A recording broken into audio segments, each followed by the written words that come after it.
But seek ye first the kingdom of God and His righteousness, and all these things shall be added unto you. Matthew 6:33.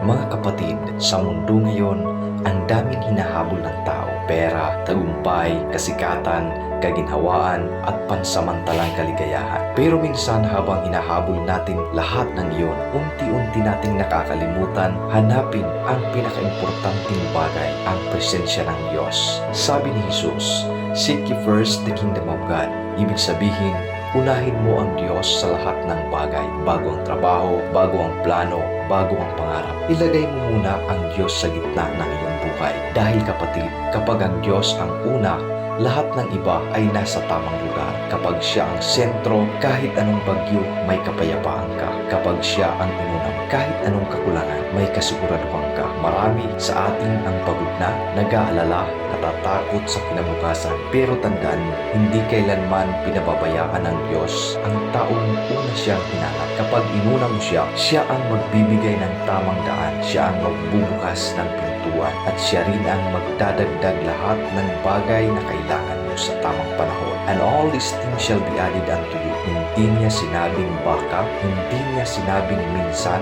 sinabi niya, shall be added unto you. Isang pangako na totoo. Isang salita na dapat mong panghawakan. Kaya kapatid, sa bawat umaga na ikay gigising, tanong mo, Lord, paano kita mauuna ngayon? At sa bawat gabi, bago matulog, sabihin mo, salamat Panginoon, dahil kahit kulang ako, ikaw ay sapat. Unahin mo ang Diyos at makikita mo kung paano niya babaguhin ang takbo ng iyong buhay. Dahil ang puso na inuna ang kaharian ng Diyos ay pusong hindi kailanman maubusan ng biyaya. Seek God first and everything else will follow.